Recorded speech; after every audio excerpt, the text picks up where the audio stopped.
the next best predictor of lifetime success is conscientiousness. Well, so, and of the two aspects of conscientiousness, say orderliness and industriousness, the better predictor is industriousness. So the question is, well, what can you do about your industriousness? And the answer to that is, well, that's kind of rough too, because there's a strong genetic component. But you can work on micro habits with regards to your conscientiousness. And I think the best micro habits, this is partly to do with this future authoring program processes, I think the best thing you can do with regards to your conscientiousness is to set up some aims for yourself, goals that you actually value.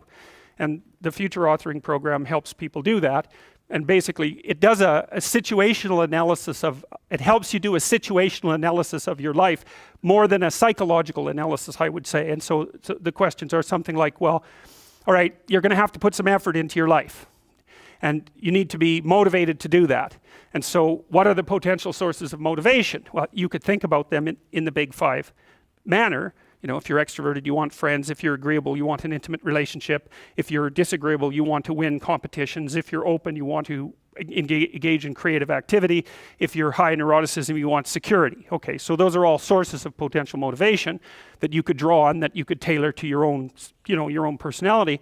But then there are dimensions that you want to consider your life across. And so we ask people about, well, you know, if you could have your life the way you wanted it in 3 to 5 years, if you were taking care of yourself properly, you know, what would you want from your friendships? What would you want from your intimate relationship? How would you like to structure your family? What do you want for your career? Well, how are you going to use your time outside of your job? And how are you going to regulate your mental and physical health, and maybe also your drug and alcohol use? Because that's a good place to auger down, you know, because alcoholism, for example, wipes out, you know, 5 to 10% of people. So you want to keep that under control. And then so maybe, you know, you develop a vision of what you would like your life to be, and that associates the goal. Well, once the goal is established, and then you break down the goal into micro processes that you can implement, the micro processes become rewarding in proportion, in relation to their causal association with the goal, and that tangles in your incentive reward system. You know, we talked about the dopaminergic incentive reward system, and that's the thing that keeps you moving forward. And the way it works is that it works better if it produces positive emotion when it can see you moving towards a valued goal. Okay, well, what's the implication of that? Better have a valued goal, because otherwise you can't get any positive motivation working out. And so the more valuable the goal, in principle, the more the micro processes associated with that goal start to take on a positive charge. And so what that means is, well, you get up in the morning and you're excited about the day, you're ready to go. And so as far as I can tell, what you do is you specify your long-term ideal. Maybe you also specify a place you want to stay the hell away from, so that you're terrified to fail as well as excited about succeeding, because that's also useful. You specify your goal. You do that in some sense as a unique individual. You want to specify goals that make you say, oh, if that could happen as a consequence of my efforts, it would clearly be worthwhile. Because the question always is, why do something? Because doing nothing is easy. You just sit there and you don't do anything. That's real easy. The question is, why would you ever do anything? And the answer to that has to be because you've determined by some means that it's worthwhile. And then the next question might be, well, where should you look for worthwhile things? And one would be, well, you could consult your own temperament. And the other would be, well, you kind of look at what it is that people accrue that's valuable across the lifespan. So you do a structural analysis of the subcomponents of human existence, and I already did that. You need a family, you need friends. Like, you don't need to have all these things, but you better have most of them.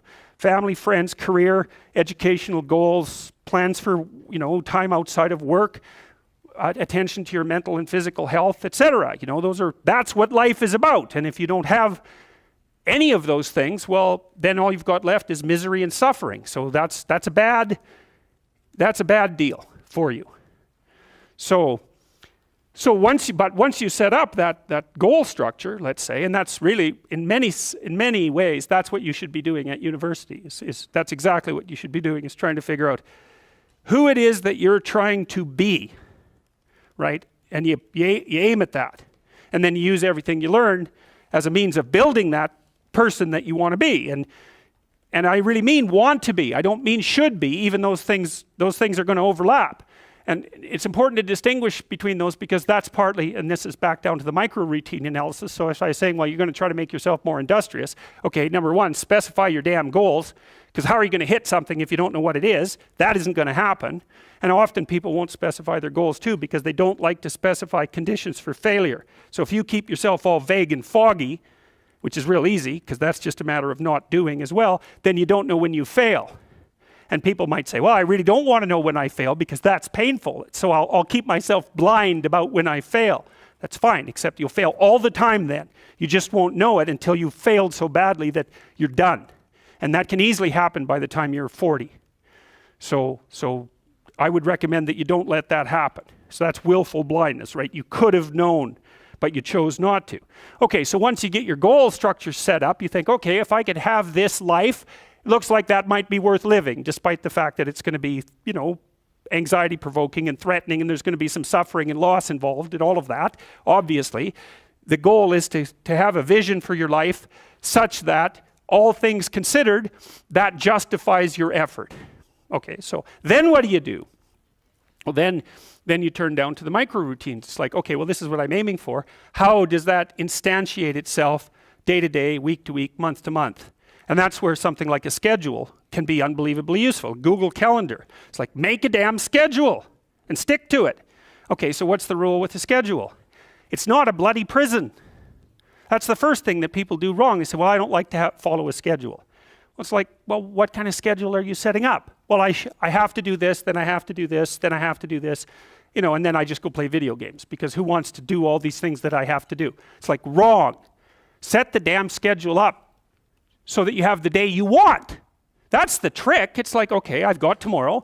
If I was going to set it up so it was the best possible day I could have, practically speaking, what would it look like? Well, then you schedule that. And obviously, there's a bit of responsibility that's going to go along with that, because if you have any sense, one of the things that you're going to insist upon is that at the end of the day, you're not in worse shape than you were than at the beginning of the day, right? Because that's a stupid day. If you have a bunch of those in a row, you just dig yourself a hole and then you bury yourself in it. It's like, sorry, that's just not a good strategy. It's a bad strategy. So maybe 20% of your day has to be responsibility and obligation, or maybe it's more than that, depending on how far behind you are. But even that, you can ask yourself, okay, well, I've got these responsibilities. I have to schedule the damn things in. What's the right ratio of responsibility to reward? And you can ask yourself that just like you'd negotiate with someone who is working for you. It's like, okay, you got to work tomorrow. Okay, so I want you to work tomorrow. And you might say, okay, well, what are you going to do for me that makes it likely that I'll work for you? Well, you could ask yourself that, So maybe you do an hour of responsibility and then you play a video game for 15 minutes. I don't know, whatever turns your crank, man. But, you have to negotiate with yourself and not tyrannize yourself. Like you're negotiating with someone that you care for, that you would like to be productive and have a good life. And that's how you make the schedule. It's like, and then you look at the day and you think, well, if I had that day, that'd be good. Great.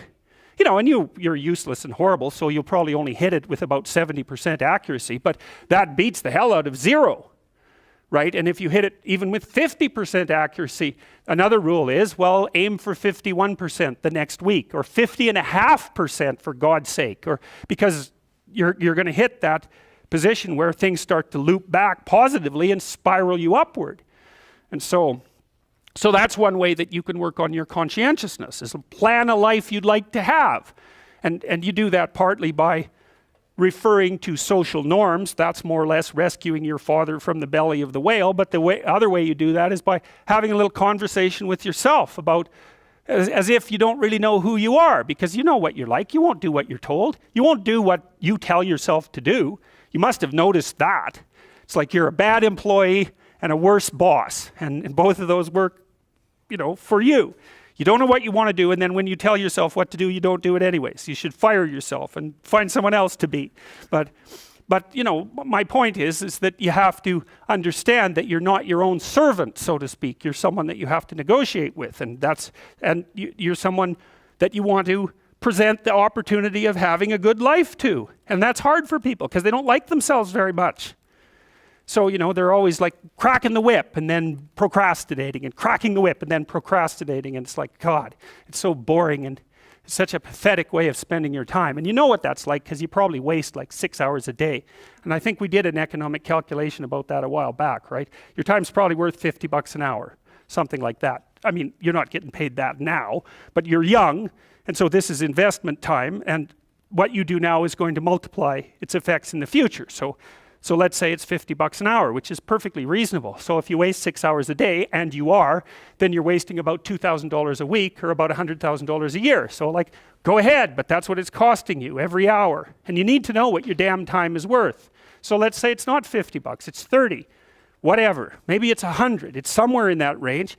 One of the things you should be asking yourself is, when you spend an hour, was that, well, would have I paid someone $50 to have had that hour? And if the answer is no, it's like, well, maybe you should do something else with your time. And it depends on whether or not you think that your time's worthwhile. But the funny thing about not assuming that is, if you assume your time isn't worthwhile, what happens is you don't just sit around sort of randomly in a state of responsibilityless bliss. What you do is you suffer existentially. And so that seems like a stupid solution.